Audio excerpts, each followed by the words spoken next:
The 2022 CrossFit Games just happened, and they were dope. There was awesome things, as Dallas revealed, some things they could have done better also, but in this podcast, we'll kind of be two CrossFit nerds, and we'll just share some of the stuff that we saw at the CrossFit Games that we loved, maybe didn't love. Stick around. Welcome to the CrossFit Edwardsville Community Podcast, where we hear and learn from our coaches, CrossFitters, and Glen Ed community leaders. Now, here are your hosts, Dallas and Greg. What is up, everybody? Welcome to the CrossFit Edwardsville Community Podcast, where occasionally we talk with our CFE coaches. Sometimes we talk with some of our CFE CrossFitters and athletes at the gym and in our community. And then occasionally we talk with Glen Ed business owners. But today we get to just have a G-Scale D. Amston. I've never gone by D. Amston. That's not a thing, G. Let's not start now. Let's not start that.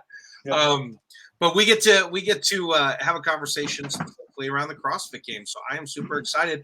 With me, as always, the CEO, head trainer, head coach, head planner, head guy, head marketer, all the things. Coach man, you are the man, the myth, the legend at CrossFit Edwardsville. What's up, brother? You're giving me way too much credit. Way too much credit. I'm sorry. So yeah, everybody, Coach Bailey, here's Coach Greg. Is that better? Coach Bailey is the head coach there. That's now, true.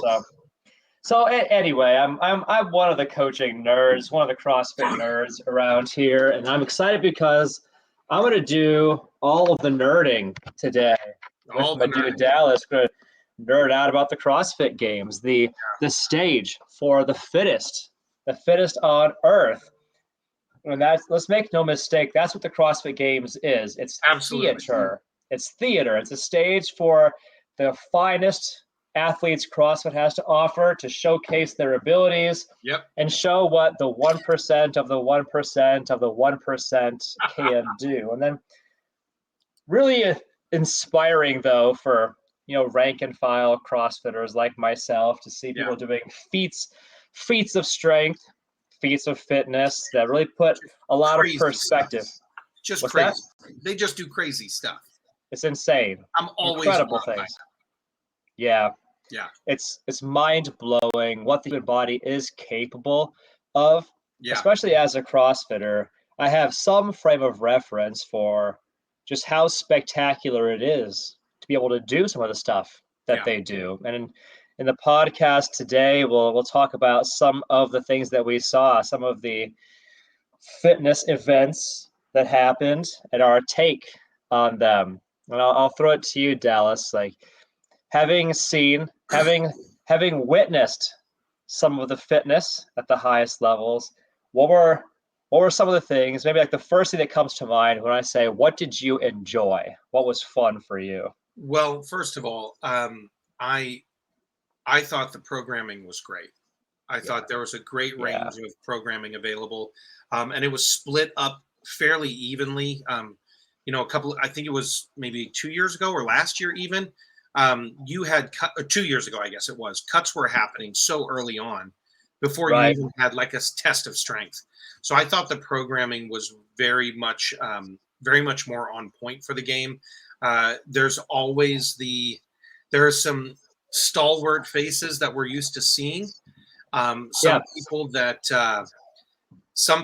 you're rooting for because you know them and you've seen them year in, year out, 5, 6, 7, 8 years.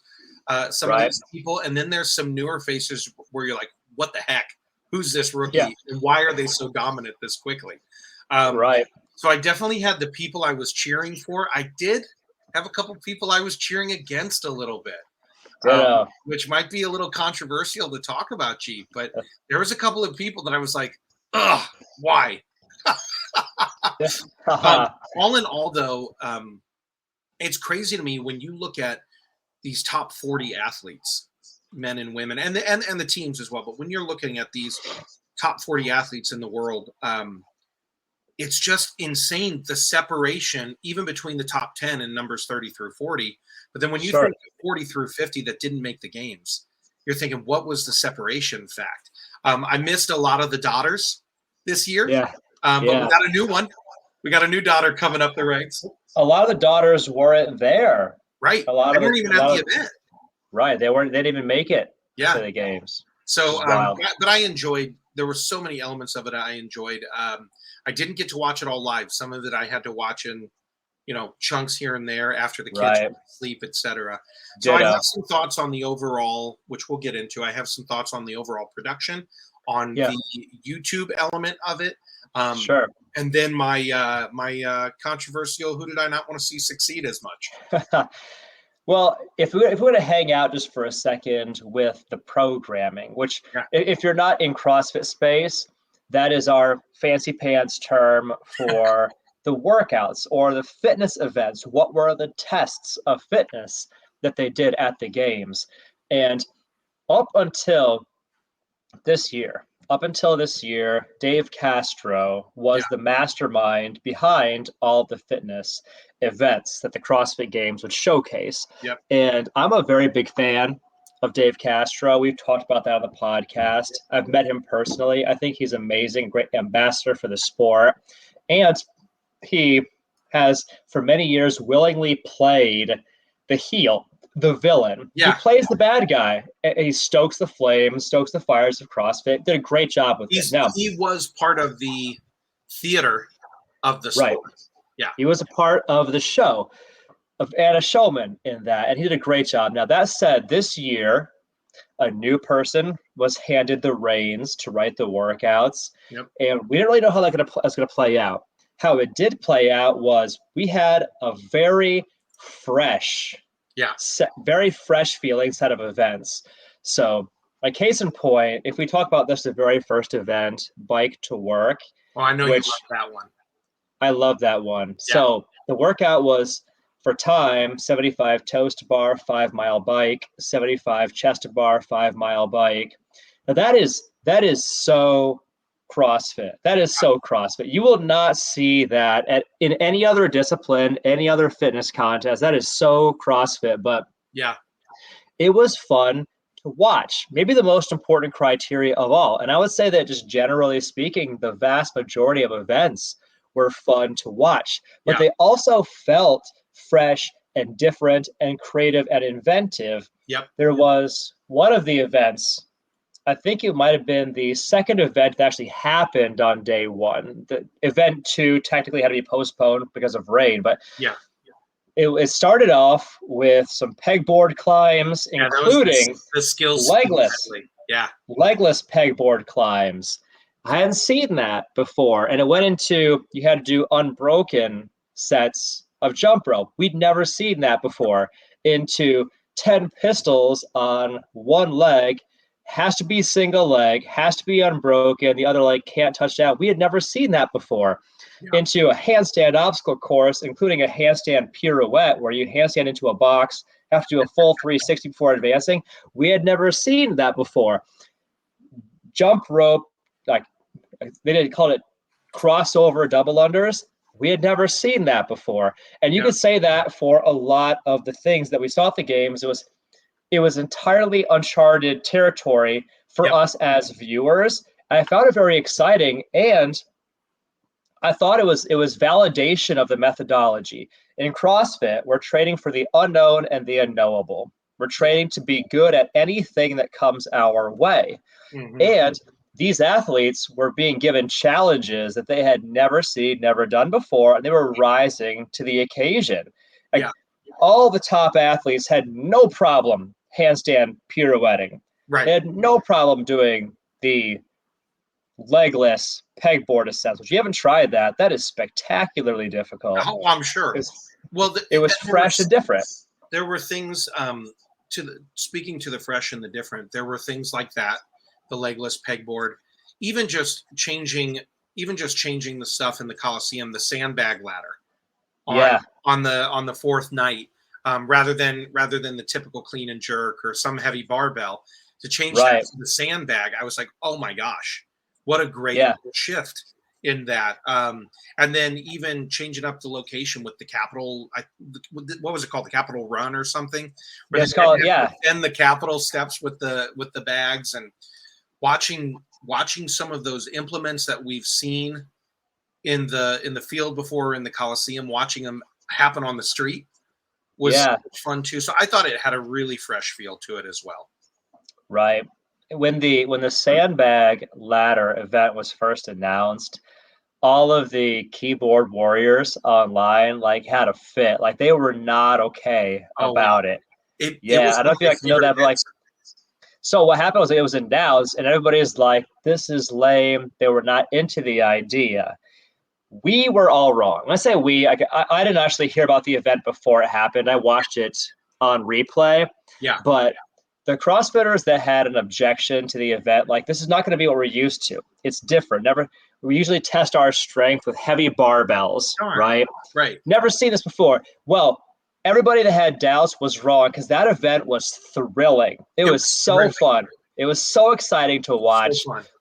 And Watching even the tiebreakers was even hilariously cool. Watching different when Danielle Bryan introduced, like, I'm going to throw the light ones over first. Everybody else is going heavy first. Yeah. Just even that, all of that, I thought that was a thrilling event. It was. Thrilling is a good word for it. And even if you're not a weightlifter, you're not a strong man, you could visually appreciate just how stupendously difficult. Like you could see that it was hard to do. And when you have like high level weightlifters, yeah, they can make it look easy relatively. And you see it's 300 something pounds. It's like intellectually, this is spectacular. Like they're lifting stupendous amounts of weight. They're making it look easy. The high level CrossFit Games athletes did not really make it look easy. It looked really stupid hard, and they did it. And that's what was so cool because it was like so much drama. We had never seen something like this. So that it's like, is Medeiros going to win? Is Gerard going to win? Yeah. Is Jeff Adler going to win? There's like a new level of drama because we didn't know what the ending of the story was going to be. Right. And even on the women's side, like my wife came into the room for that event when they were in the top maybe 10 people left in each of those, and that weight started climbing up. Meg's coming in the room going, "What is this? Sounds awesome!" Like she could feel my energy from the other room. Came in and sat and watched, and you're right, it was stupid hard.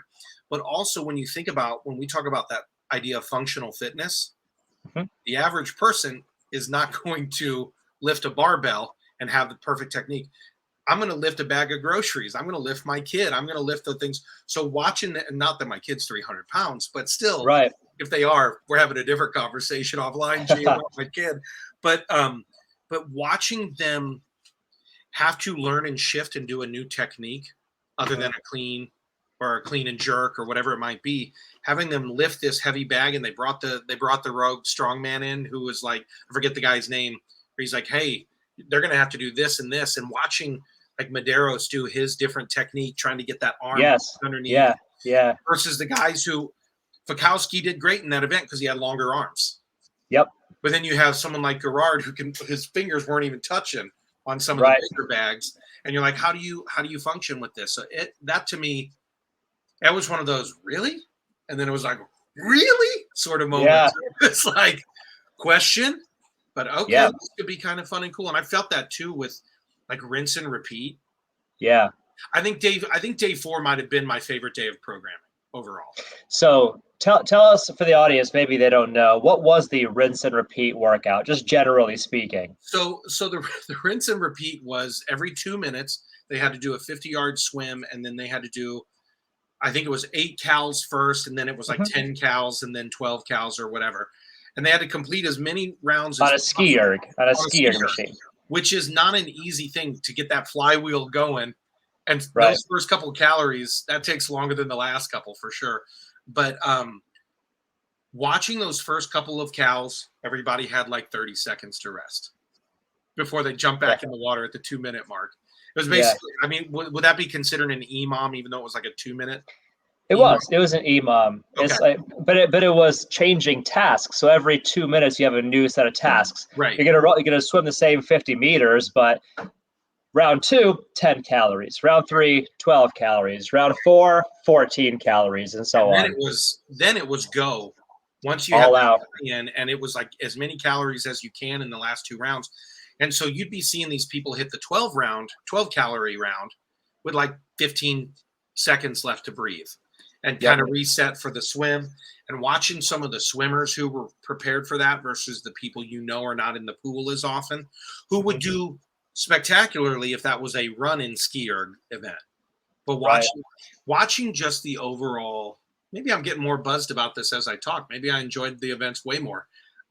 Like reliving them with you right now, I'm going, man, watching the people who have really worked on every dimension of their fitness versus the people you know are going to be the strong, the people you know are going to be the fast, the ones who are gymnastic. That was a heck of a lot of fun. It was a lot of fun. It was like we could all like it's easy to wrap our brain around the idea, swim down and back in a pool, get out, go your heart out on a skier. I can wrap my brain around that. I can sort of feel what they feel. I can appreciate the increasing level of difficulty as your rest each round goes from 30 seconds to 15 to 5 to absolutely none back in the water. I can really appreciate that. And as a former workout programmer for CrossFit Edwardsville, I also appreciated how the games programmers, Adrian Bosman, shout out to him. He's the guy that wrote the programming this year. He brought in implements that we hadn't seen. Case point, like basically the jerk blocks. The jerk blocks. The event that I don't know what it was called, but it was you have, I think, 2 minutes to sprint 400 meters, and then with whatever time is left, you got a 300-pound bar on jerk blocks, shoulder to overhead that as many times as you can in the time you have left. That, too, is so CrossFit. You have to be able to run fast, lift heavy in the same event. And, and then that people that went to 600, that 600 went to 800. Right. But being able to run fast and lift heavy, it's so CrossFit. It's so us. And we had never seen an event where the athletes were allowed to take the bar from the jerk blocks. So you took out what is typically a limiting factor is how much can you clean. And you got like a fresh start every time you jerk the bar to overhead, you can drop it back down. And like, that was so cool. Like if I were like, it's very, very simple. Run fast, lift heavy. I love the simplicity of that, but we had never seen that simplicity in that format before. I loved that. That was super cool. I think too you mentioned just the variations on some of the things, the variation on the handstand push-ups this year on the blocks in the one where they were on the Echo bike. And then it was handstand push-ups, but it was not the normal handstand push-ups. That was brutal looking. Coach Jake did this one. Did he? Jake, he actually did this workout. And how did he feel? He needed 150% of the time cap,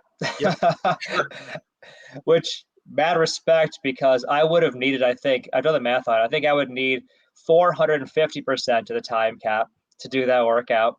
But instead of the usual kick up to a handstand, you're facing away from the wall, do handstand push-ups, it was wall-facing handstand push-ups, which I have done those. It's been years, but I've done those.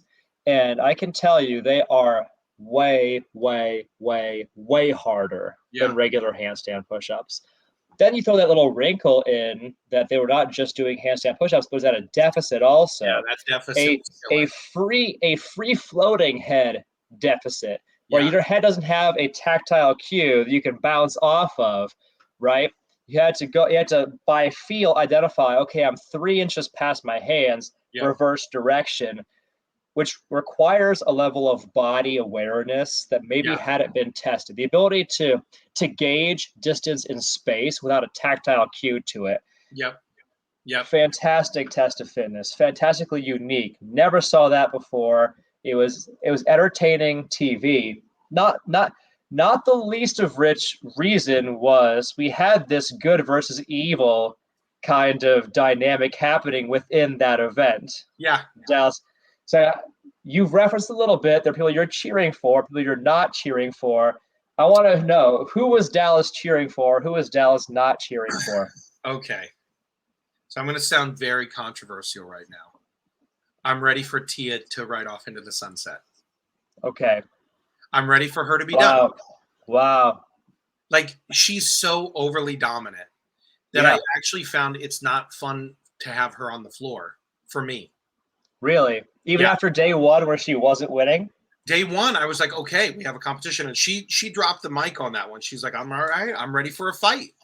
So that was the first time I was like, all right, now we've got a games that there's not going to be the Frazier and Tia, that it's not first place, several miles, right, and second it's a place. fight for the podium between second and third. Like second and fifth has been the last few years. It's been so dominant with Tia and Matt up there. And Justin was not dominant. And I actually enjoyed the men's competition so much this year. Not that I didn't. Here's the thing. That would be like me saying, Dallas, everybody who knows me knows I'm a Tom Brady fan left and right. For years, I've watched this man's career since he was a rookie. Right.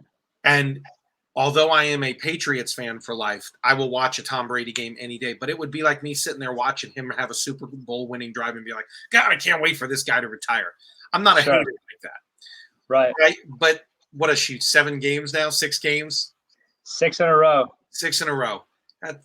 There's some other people I want to see start to ascend that really I think are ready to make that level. But also there's the I'm not going to give it to you, kid. You have to take it from me. So part of me hopes she holds on one more year and someone upset her.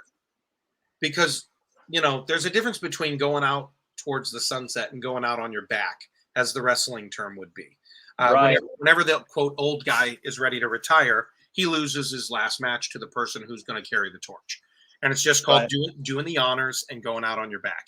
So I kind of hope she comes back one more year and gets upset by one of these young rookies. I think that would be kind of fun to see. I mean, Mal O'Brien was fantastic. Emma Lawson was a heck of a lot of fun to see. I'm always a fan of Haley Adams. For me, watching Laura Horvath in that last day and a half, just skyrocket, was spectacularly fun and dramatic. Sure. The saddest thing for me,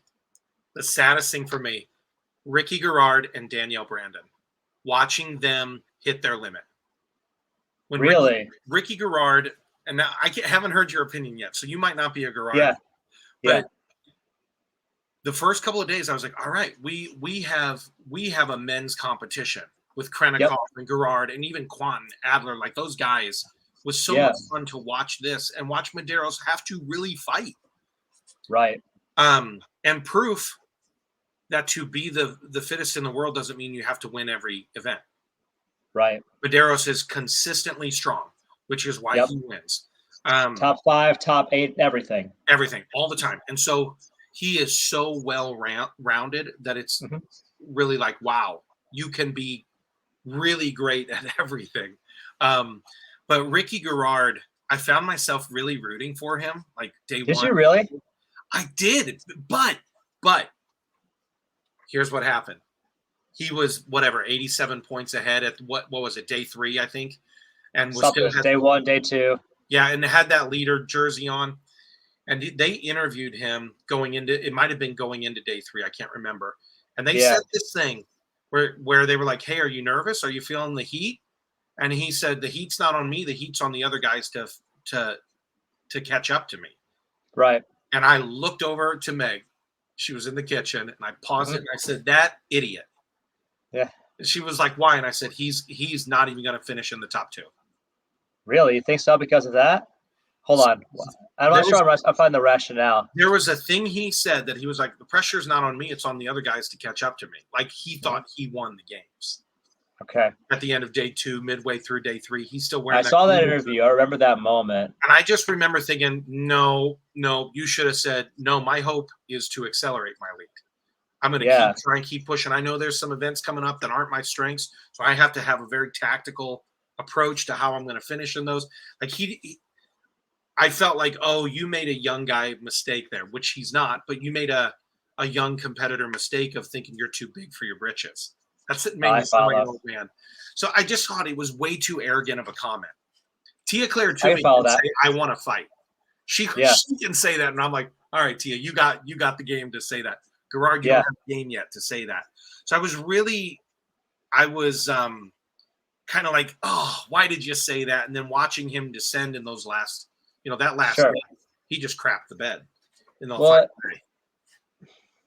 in his defense, I don't know if it was so much crap. The third fittest man on the planet, but nonetheless, I don't know if so much it was crap the bed as it seemed as though he didn't have the same staying power that a lot of the other competitors did. Right. Like he was very strong early on. It seemed though that he lost his steam as the event went on, which might just be, I mean, he's only been in so many competitions the last 4 years. So to the audience who maybe doesn't know, 4-day trajectory, not a 5-day game trajectory. Right. So to the audience who maybe doesn't know, so Ricky Garrard took third place at the CrossFit Games 4 years ago, and then summarily was stripped of his third place finish because he tested positive for all the drugs. For the IE. Now, so this is, in a sense, it's supposed to potentially be a story of redemption. So 4 years later, what I was wanting. He served his sentence. He did his time. Right. He's coming back this year. And the thinking is, okay, so then maybe is this Ricky's redemption? Right. So that's the thought process. Now that said, I kind of love to hate him just the same. Oh, he's a heel. I still love to hate him. And like as I was watching the games, I'm like, I really want Medeiros to beat him. I love the back and forth. I love how close this is. I love seeing the jockeying for position on the field, on the leaderboard.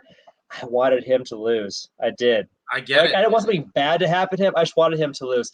And it was that I'm not sure. I'm not convinced that he's not the same guy that he was 4 years ago. Oh, sure. I could be wrong.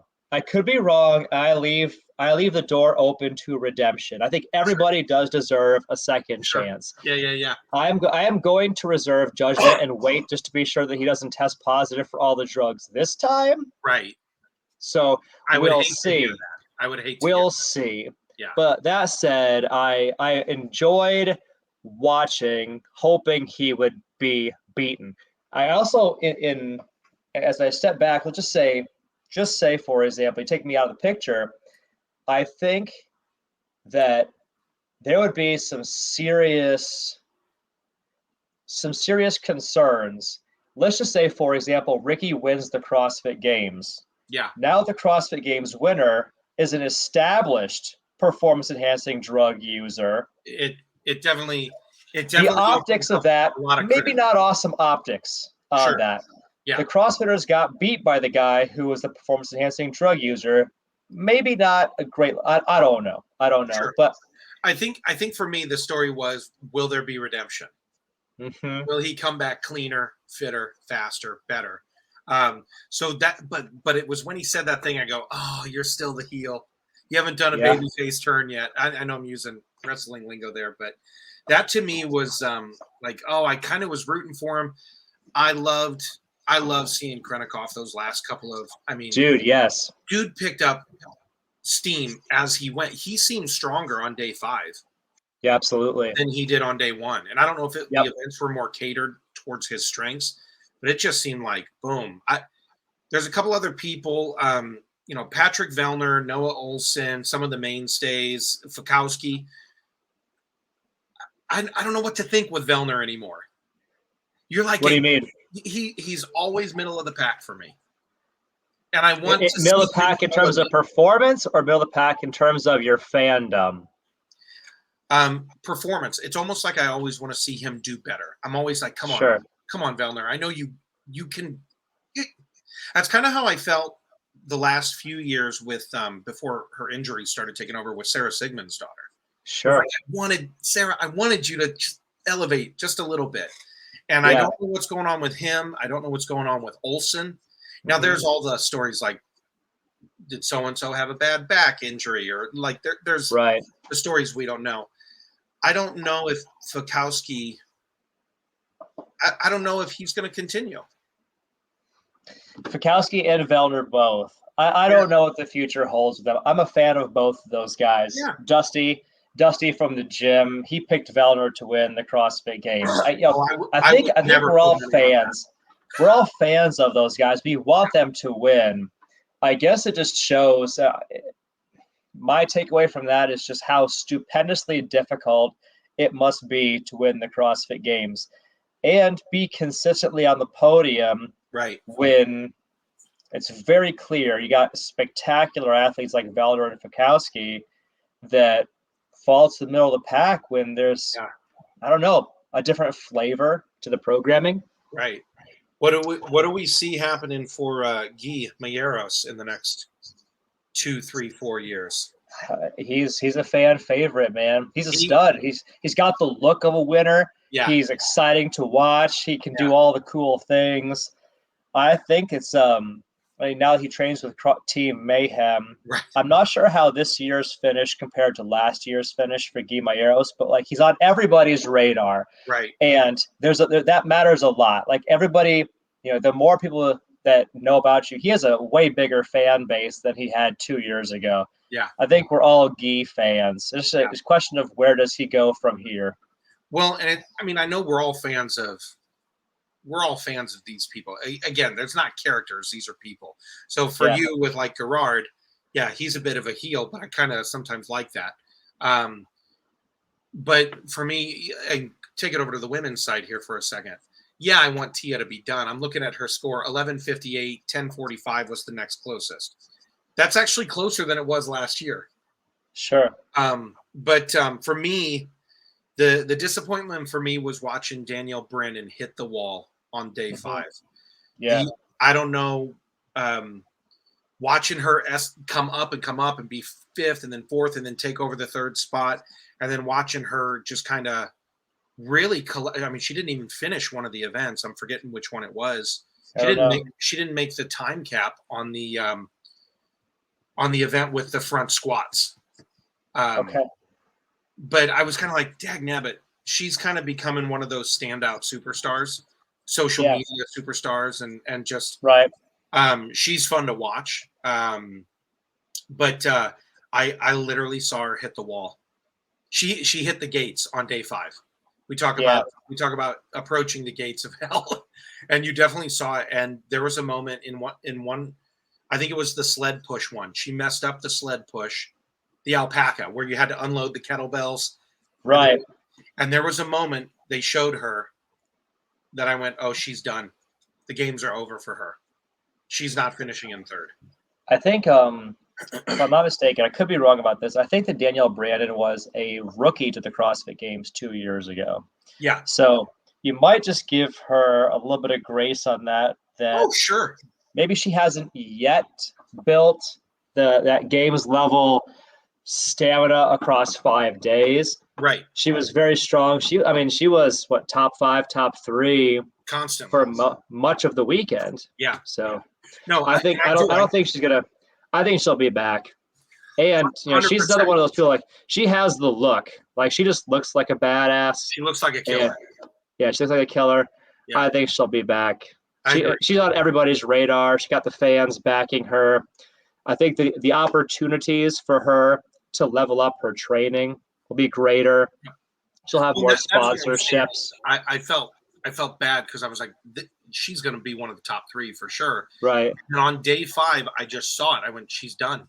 Like she hit the wall. And I'm not saying that as a criticism. I just saw the moment when I was like, oh, I know the look in those eyes. You're like, I want this for her. I want to will her through this. Yeah. But again, you're watching Laura Horvath she lit the rocket on that last few events. And you went, well, so did Roman Krennikov, which was for me super exciting. So to maybe some, maybe CrossFitters even care anymore that we're talking about this. I'm loving this conversation, but it might just be you and me. Well, it's with Krennikov, it was he had for years tried to get into the States. He's a Russian athlete trying to get into the States to compete in the games, and we'd heard about him for years. Like this, there's something special over there. This guy is special. He finally gets into the country in time to participate in the CrossFit Games. Apparently, like days before his first child was born. Was that him, or was that? I thought that was somebody else. That was him. Oh, okay. Yeah, that was him. Got to participate in the CrossFit Games and showed the world that the hype was real. Like he lived up to all of the hype. Yeah, he delivered. He delivered. And they were saying, he's got his visa now to be able to train here in the States and be here for the next what was it, 4 or 5 years. That's going to be fun. That's going to be fun to watch. It's going to be a lot of fun. And I was definitely cheering for him. Like, I'm excited for him to finally get the opportunity to do this after many, many years of trying. And there was like the underlying aspect of him being Russian. As a Ukrainian, I always have these ambivalent feelings about Russia and Russians. Yep. But I really did love that in the CrossFit Games, our appreciation for the sport, him as an individual person, an athlete, seemed to transcend the geopolitical international tension that exists because of Russia doing this, America doing this. Right. It seemed like in that Coliseum, there was a suspension of, you know what, we can leave all that outside. It doesn't have to like factor in here. We can just be a community of committed, health-minded people, and we can cheer for this guy because he damn well deserves it, and he did. And I loved seeing the CrossFit community rally around the Russian athlete. Let all the exterior baggage be damned. I love that. I think that speaks so much to the global impact of CrossFit in general. Is having athletes from all over the world. And I think the qualifying, a couple of years ago when they shifted, you're going to have to qualify at a regional or you're going to have to win this event. And they wanted to, when that shifted, everybody had the keyboard warriors went to town on that one too, right? But I think you had such a cool global presence this year where I felt like I'm looking at some of the fittest people on the earth for sure. Right. Yeah. And it was and just Adler's from France, and Medeiros from America, and Tia's from Australia, and Agard's from Australia. Krennikov is from Russia. Yeah. It was very internationally represented. Absolutely. Yeah. So that to me was fun, and I'm looking forward to the next one. I'm looking forward to see how this evolves. The thing I'll say about the production value real fast. Number one, I loved the polish of the production value. It keeps going up every year. Right. I love how they loved on the local affiliates. There were so many features of local affiliates, and I just found myself going, yes, this is what the game's about, is seeing these people, in the local gyms. And then I loved that. I did not love the integration with YouTube. I kept getting, it was almost like it was on a timer. So there would be someone in the middle of a sandbag lift and it would cut to a YouTube ad on me. Now I don't have YouTube Premium or whatever your That's your problem. Dude, I have Prime Premium. I got Spotify I'm just tired of having another subscription. But I did say to my wife, I said, I'm going to have to get rid of this because it was literally interrupting in the middle of event finishes. Sure. Ad in 5, 4, 3, 2, 1. So that frustrated me. But again, that's more my technical side. The other thing too that I would just say from a technical point of view, I could tell there was a different director. I thought when you were watching the finish of certain events, I did not see a lot of people finish because they had their camera on someone else. And so I felt like some of the cut choices and some of the live directing choices could have been a little stronger to actually watch some of those close finishes. Because then we'd get them in replay, which is fine when you're doing a live event, but they could up the level of the live value by really having a few more cameras on the field. Sure. So it wasn't perfect, but I will say it's still thrilling. Watching the games made me proud to be a CrossFitter. It made me proud to be a part of this community. I was proud of the theater. I was proud of the show they put on. I was proud of the CrossFit community for how they handled things. It was for me here and the rank and file level. It was for me as a CrossFitter. Yeah. I was very happy to be associated with what was going on. The only other thing I'll say technically is, they have their down times while they set up between the men and the women or shifting to the team. And so they've got their intermission. They need to start doing more athlete features in those spots. Keep me glued rather than scrubbing forward 20 minutes on my YouTube, on my Apple TV. Yeah. Keep me glued with an athlete feature or more in-depth features of affiliates like, I don't know, CrossFit Edwardsville. Right. I'll let you know if Bosman and company reach out to us. Heck, reach out to them. Tell them to come by. I will. I'll be like, yo, via video. 2023 games, you need to have an affiliate feature on us. I will send that email. There you go. Awesome. Well, I think we've rambled enough about this topic, but I enjoyed it. Yeah, it was fun. Yeah. CrossFit nerds just doing nerding things. If you are still here watching with us, you can check us out on all the socials at CrossFit Edwardsville, Facebook, Instagram, Twitter, TikTok. Be sure and put in ye old Google machine, CrossFit Edwardsville. You're going to read hundreds of positive 5-star reviews. You're going to see tons of transformation. When you are ready, go to CrossFitEdwardsville.com. That's CrossFitEdwardsville.com and book a no sweat conversation. You may not be a games level athlete. You may not be even sure what your next step on fitness is. There you go. How do I say that 3 times fast?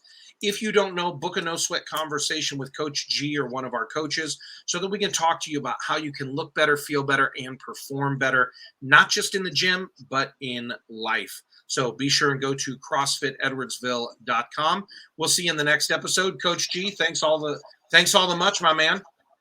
Thank you too. Guys, have an awesome day. We'll see you in the next